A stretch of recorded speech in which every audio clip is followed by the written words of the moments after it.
Nananaginip ang hari na ang kanyang pinakabatang anak ay ibinugbog ng 2 tao. Muli siyang gumising at nakita niya na panaginip lang ito. Pero sa huli, nagkasakit ang hari. Nakahiga ang hari at nanghina, ngunit ito'y sila. Nakatingin si Doña Valeria sa kanyang mga anak at nalulungkot. Malubha na ang sakit na inyong ama. Maaaring wala pang magagamot na dumating sa palasyo. Ilang minuto ang lumapit bago may dumating isang alipin.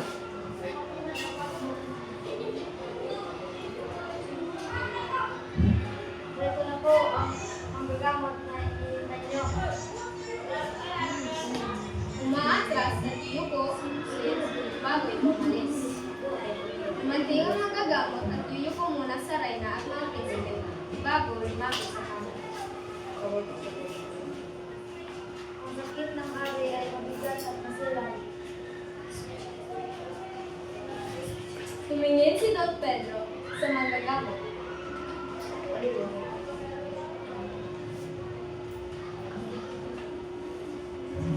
May lunas pa ba? May kawag?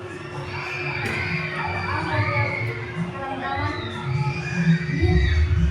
Sumagot ang magagamot at nag-isip. Huwag kayong mawala ng pag-asa, mahal na president. May mag-isang gamot na magpapagaling sa hari. Kailangan nyo mapagdaan ang akinting ibungatan na.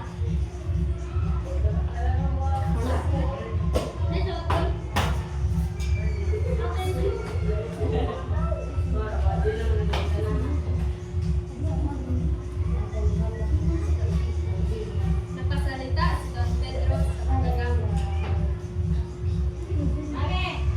Saan namin makikita ang ibong ito? Sumagot ang magagamot. Ninirahan ito sa bundok Tabor. Makikita niyo ito sa isang punong matawag na Petras Platas.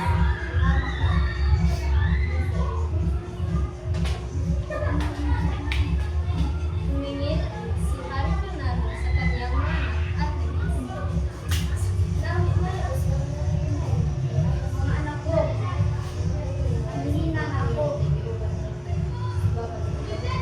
Maaari niyo bang kunin ang ibong na iyon para sa akin?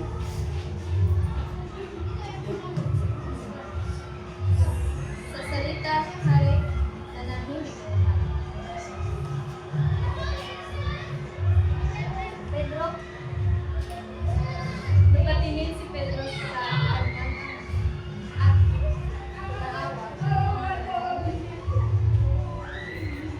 ano po ang aking maipag-lilingkod, Ama?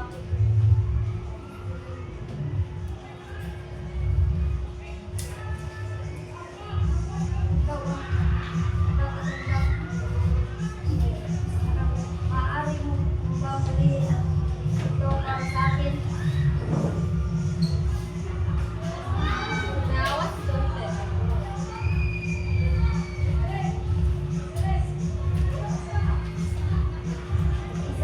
Isa po ito malaking karangalan ang Ama. Muling naglakbay si Don Pedro patungo ng bundok Tabor. Naglalakbay siya ng 6 na buwan bago nakarating. Doon na niya nakita ang malaking puno sa tinatawag na Piedras Blancas. Mukha siya sa kagandahan nito. Maraming kulay at nagbibigay buhay. Ato kung gamit. Hay, nakakapagod. Iniinom si Don Pedro ng tubig at titingin sa taas. Ito na kaya ang bakay ng ibong yun. Umupo sa paanan ng puno si Don Pedro. Naghihintay si Don Pedro sa ibong andar kung kailan ito lalabas. Naabutan lamang siya ng gabi bago ito lumabas. Handa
siyang napahimbing at sa pagkakahimbing, natapagan ito at siyang kaawa-awang naging matulid.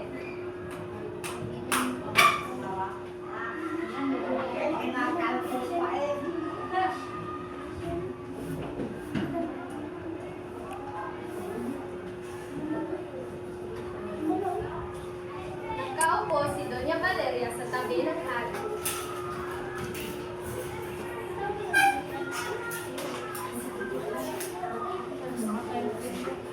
Ikakabalik ng dalawang magkakapatid, lumalalo ang karamdaman ng hari.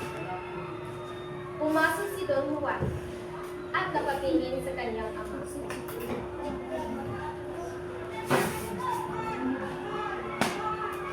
Ngunit ama, ang nakita ko ganyan ay mas mahirap para sa akin. Tawarin ninyo ako kung hindi niyo ako kapayagan. Ako ay alis na naman ang tawag sa iyong kalooban. Nalulungkot ang hari sa mga sinabi ni Don Juan. Sige anak, magtagumpay ka at hanapin ang dalawang kapatid mo. Si Don Juan ay nagmano at umakap ng ama at kanyang ina bago siya umalis. Umalis ang paboritong anak ng hari kahit labag ito sa kanyang kalooban. Hindi tulad ng dalawang kapatid, umalis siyang limang tinapay lang.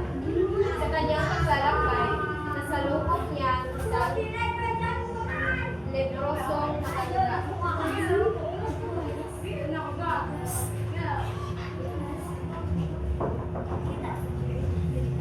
Ginoo, maawa ka. Ako po'y hinihingi ng kain kaunting pagkain lamang.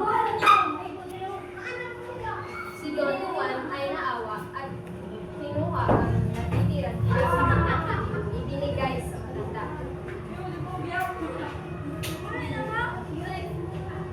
Maraming salamat Ginoo sa inyong kabaitan. Ano po ang inyong lakay at baka maaari ko kayo. Matulungan. Sumagot si Don Juan. Ang aking ama ay may sakit. Ay ang tawang lunas ay ang awit ng ibong Adarna. Nauna na ang dalawa kong kapatid. Kaya, ngunit 3 taon na noong sila ay lumisan.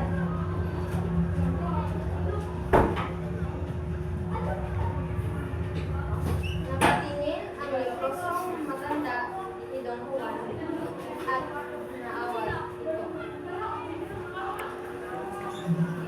Ginoo, mahirap ang iyong binabalak, ngunit maaari ko kayong matulungan.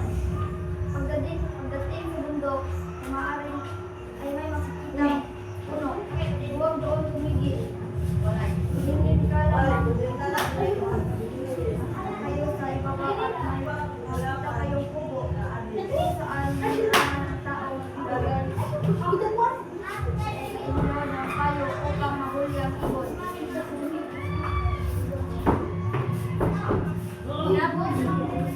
Inalik ng leprosong matanda ang tinapay ni Don. Mahaba pa po ang biyahe ninyo, kaya kunin niyo na po ito.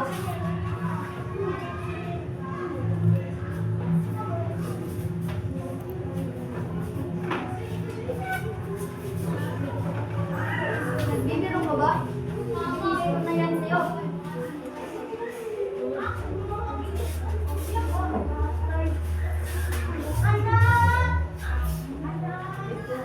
Ngunit kailangan nyo ito.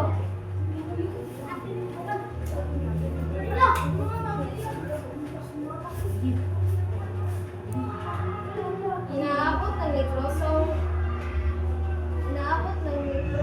matanda ang tinapay. Ngunit, hindi tinanggap ni Don Juan. At umalis si Don Juan.